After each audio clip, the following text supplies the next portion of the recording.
شریف کی مشہور حدیث ہے، غار حرا میں اللہ کے رسول صلی اللہ علیہ وسلم گھبرائے ہوئے تھے، آئے عائشہ خدیجہ رضی اللہ تعالیٰ عنہ کے پاس اور کہا یا خدیجہ انی خشیت علی نفسی، اے خدیجہ مجھے اپنے اوپر ڈر محسوس ہونے لگا ہے، کہیں میں مارا نہ جاؤں، کہیں میں ضائع نہ ہو جاؤں، کہیں مجھے قتل نہ کیا جائے، کیونکہ جو کیفیت اور جو حالت میں نے وہاں دیکھی وہ بڑی عجیب تھی۔ خدیجہ رضی اللہ تعالیٰ نے کیا فرمایا؟ کلا ہرگز نہیں، واللہ اللہ کی قسم، لا یخزیک اللہ ابدا، اللہ سبحانہ و تعالیٰ آپ کو کبھی بھی بے یار و مددگار نہیں چھوڑیں گے، اس لیے انک لتصل الرحم، آپ میں چند ایسی صفتیں ہیں کہ ان تمام کا تعلقات اللہ کے مخلوقات کے ساتھ ہیں۔ انک لتصل الرحم، آپ صلہ رحمی کرنے والے ہیں، احسان لوگوں کے ساتھ، آپ رشتہ داری ملاتے ہیں، اگر رشتہ دار رشتہ داری کو توڑنا بھی چاہے تب آپ ملانے کی کوشش کرتے ہیں۔ وتحمل الکل، آپ لوگوں کے بوجھ اٹھاتے ہیں، لوگوں کے دکھ سکھ میں شریک ہوتے ہیں۔ وتکسب المعدوم، آپ معدوم کو کار و کسب مہیا کرتے ہیں، اگر کسی کے پاس کوئی کام نہیں ہے، بے روزگار ہے بیچارہ، تو آپ کوشش کرتے ہیں کہ آپ اسے کسی روزگار پر لگا دیں۔ وتقری الضیف، آپ مہمان کی مہمان نوازی کرتے ہیں۔ یہ ساری صفتیں خدیجہ رضی اللہ تعالیٰ عنہ نے بیان کی، ان تمام صفتوں کا تعلق مخلوق پر رحم کرنے کے ساتھ ہے۔ آپ میں یہ صفتیں موجود ہیں، اللہ کی قسم اللہ آپ کو ضائع نہیں کریں گے، اسی لیے اس بات پر یقین کریں کہ صانع المعروف لا یسرع، بھلائی کرنے والا اسے کبھی دنیا میں ٹھوکر نہیں آئے گی۔ وَإِن سَرُعَ وَجَدَ مُتَّكَئًا، اگر بالفرض و تقدیر ٹھوکر آ بھی جائے، متکئن، ٹیک لگانے کی جگہ اسے مل جائے گی۔ من نفس عن المسلم کربۃ، اللہ کے رسول صلی اللہ علیہ وسلم فرماتے ہیں، صحیح مسلم شریف کی حدیث ہے کہ جس نے کسی مسلمان سے، اپنے بھائی سے مصیبت دور کر دی، نفس اللہ عنہ کربۃ من کرب یوم القیامہ، قیامت کے دن کی مصیبتوں میں سے عظیم دن، مصیبتوں والا دن، آفتوں والا دن، اللہ سبحانہ و تعالیٰ اس دن کی مصیبتوں میں سے کوئی مصیبت آپ سے ہٹا دیں گے، اس دن اللہ سبحانہ و تعالیٰ آپ کے کام آئیں گے۔ واللہ فی عون العبد ما کان العبد فی عون اخیہ، اللہ سبحانہ و تعالیٰ اپنے بندے کی مدد میں ہوتا ہے جب تک بندہ اپنے بھائی کی مدد میں ہوتا ہے۔ مخلوق پر رحم کرنا یہ بہترین صفت ہے، اگر کسی ہو، مخلوق سے مراد صرف انسان نہیں ہے۔ صحیح حدیث اللہ کے رسول صلی اللہ علیہ وسلم فرماتے ہیں کہ بنی اسرائیل میں ایک زانیہ عورت تھی، بدکار عورت تھی، پیاس لگی اسے، ایک حدیث میں ہے کہ ایک مرد تھا، اسے پیاس لگی تو وہ آئی کنویں کے پاس اور اپنا موزہ نکال کر وہاں کنویں سے پانی نکال کر اپنی پیاس بجھا دی، اور ساتھ ایک کتا بھی پڑا ہوا تھا، پیاس کی وجہ سے وہ زمین چاٹ رہا تھا، گیلی زمین چاٹ رہا تھا پیاس کی وجہ سے۔ تو اس زانیہ عورت نے اپنے دل میں کہا، اپنے من میں کہا کہ مجھے پیاس لگی تھی، کتنی بڑی تکلیف ہو رہی تھی مجھے، اس کتے کو بھی اتنی ہی تکلیف ہوتی ہوگی، لہٰذا اپنا موزہ دوبارہ نکال کر پانی پلایا، پانی نکال کے اس کتے کو پانی پلایا۔ فشکر اللہ لہا، یہ ایک عمل اللہ کو اتنا پسند آیا، سارے گناہ اللہ نے معاف کر دیا۔ اللہ کے مخلوق پر رحم ہوا، اللہ کے بندوں پر رحم، الشفقہ علی عباد اللہ، اللہ کے بندوں پر رحم کرنا یہ ایک ایسی صفت ہے جس کی وجہ سے اللہ سبحانہ و تعالیٰ انسان میں تمام اچھی خوبیوں کو جمع فرما دیتے ہیں۔ یہ مقناطیس ہیں، تمام اچھی خوبیاں آپ میں آ جائیں گے، اللہ سبحانہ و تعالیٰ آپ کو ضائع کبھی نہیں کریں گے۔ ایک حدیث میں اللہ کے رسول صلی اللہ علیہ وسلم فرماتے ہیں، صحیح حدیث ہے کہ بہترین عمل اللہ سبحانہ و تعالیٰ کے ہاں، سلسلۃ الحادیث الصحیحہ میں یہ حدیث ہے کہ بہترین عمل اللہ تعالیٰ کے ہاں ادخال السرور علی مسلم، اپنے کسی مسلمان بھائی پر خوشی داخل کرنا، کوئی ایسی بات سنا دینا، خوشخبری کی بات سنا کر اپنے مسلمان بھائی کو خوش کرنا، یہ بہترین عمل ہے۔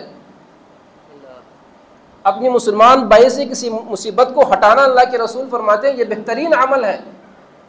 او تدفع عنہ جوعا، اگر اسے بھوک لگی ہے تو آپ اس کی بھوک مٹا دیں، یہ بہترین عمل ہے۔ اگر اس کا کہیں پر کوئی کام پسا ہوا ہے اور وہ کام آپ کی وجہ سے ہو سکتا ہے، اللہ کے رسول فرماتے ہیں وَلَأَنْ أَمْشِي مَعَ أَخِي فِي حَاجَةٍ،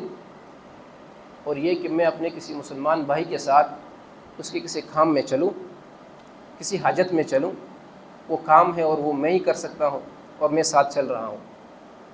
یہ نیک عمل اللہ کے رسول فرماتے ہیں یہ مجھے اتنا پسند ہے، احب الی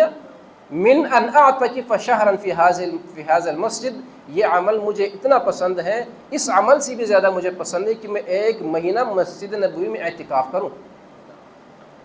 1 مہینہ مسجد نبوی میں اعتکاف کرنا، اللہ کے رسول فرماتے ہیں اس سے یہ عمل مجھے پسند ہے کہ میں کسی مسلمان بھائی کے کام میں اس کے ساتھ چلوں،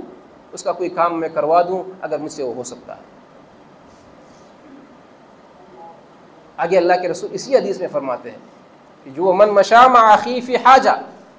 جو شخص اپنی کسی مسلمان بھائی کے ساتھ اس کی کسی حاجت میں چلتا ہے، کسی کام کو پورا کرنے کے لیے یہ ساتھ چلتا ہے، حتی تتہیأ لہ، یہاں تک کہ اس کا وہ کام ہو جاتا ہے، حاجت پوری ہو جاتی ہے، اثبت اللہ قدمہ یوم تزول الاقدام، اللہ سبحانہ و تعالیٰ اس کے قدم اس دن مضبوط کریں گے جس دن تمام قدم لڑکھڑائیں گے، جس دن تمام قدم ڈگمگائیں گے، جس دن کسی کا قدم اپنی جگہ پر وہ ڈٹ نہیں جائے گا، ہر ایک پر لرزہ طاری ہوگا، اس دن اللہ سبحانہ و تعالیٰ اس شخص کو ثابت قدم رکھیں گے، اس لیے کیونکہ اس شخص میں مخلوق کے ساتھ محبت کا، اللہ تعالیٰ کے بندوں کے دکھ سکھ میں شریک ہونے کا اس نے گر سیکھا ہے، اس نے طریقہ سیکھا ہے، اور یہ درد جانتا ہے، دوسرے کے درد کو محسوس کرتا ہے۔ صرف محترم سامعین کرام، دنیا یہ نہیں ہے کہ ہم صرف اپنی زندگی جئیں، دنیا میں ہم زندہ رہیں، ہم کھائیں اور پئیں، اور ہمیں اپنے آس پاس میں، اپنے پڑوس میں، اپنے مسلمان بھائیوں کو کسی کی ہمیں فکر نہ ہو، یہ دنیا نہیں ہے، اور اس زندگی کے لیے ہمیں دنیا میں نہیں بھیجا گیا ہے۔ صحابہ کرام فرماتے ہیں کہ اللہ کے رسول صلی اللہ علیہ وسلم پر ہمارے ماں باپ قربان ہو، ایک لونڈی آئی، عربوں میں یہ لونڈیاں بہت حقیر سمجھی جاتی تھی، ایک لونڈی آئی اور اللہ کے رسول صلی اللہ علیہ وسلم کو ہاتھ سے پکڑ کر سائڈ پر لے گئی، اور وہاں پر اللہ کے رسول کو باتیں سناتی رہی، اللہ کے رسول صلی اللہ علیہ وسلم وہاں کھڑے رہے اور بات سنی اور سنی یہاں تک کہ اس کی جو بات تھی اللہ کے رسول نے پوری سن کر واپس آ کر ہمارے مجلس میں اللہ کے رسول بیٹھ گئے، یا بعض حدیث میں کہ نماز پڑھنے کے لیے اللہ کے رسول آئے، اقامت ہو گئی ہے، لونڈی نے اللہ کے رسول کو بلایا، وہاں پر بات چیت ہو گئی، سارے لوگ کھڑے ہیں، اللہ کے رسول نے اس کے کام کو پورا کر کے اس کے بعد اللہ کے رسول یہاں آئے۔ شیخ الاسلام ابن قیم رحمۃ اللہ علیہ فرماتے ہیں کہ میرے استاد ابن تیمیہ رحمۃ اللہ علیہ فرمایا کرتے تھے، وہ کہتے ہیں کہ میرے استاد پر دنیا میں بڑی مصیبتیں آئی ہیں، ابن تیمیہ رحمۃ اللہ علیہ پر بہت مصیبتیں آئیں، یہاں تک کہ جیل میں فوت ہوئے، دمشق میں جیل میں وہ فوت ہوئے۔ کہتے ہیں لیکن میں نے اپنے استاد کو دیکھا، ہمیشہ وہ حشاش بشاش تھے، ہمیشہ ہنسنے والے تھے، کبھی بھی میں نے اپنے استاد کو غمگین نہیں دیکھا۔ کہتے ہیں کہ اس کی کئی وجوہات ہیں، ایک راز کی بات یہ ہے کہ میرے استاد لوگوں کے دکھ سکھ میں شریک ہوتے تھے، ہمیشہ لوگوں کے دکھ سکھ میں شریک ہوتے تھے، کوشش یہ ہوتی تھی ان کی کہ وہ لوگوں کا ہاتھ باندھتے، لوگوں کے ساتھ وہ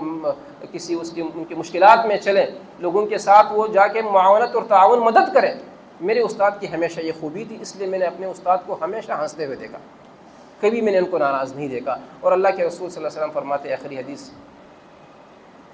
صحیح مسلم شریف کی حدیث ہے کہ بنی اسرائیل میں ایک انسان تھا، ایک شخص تھا،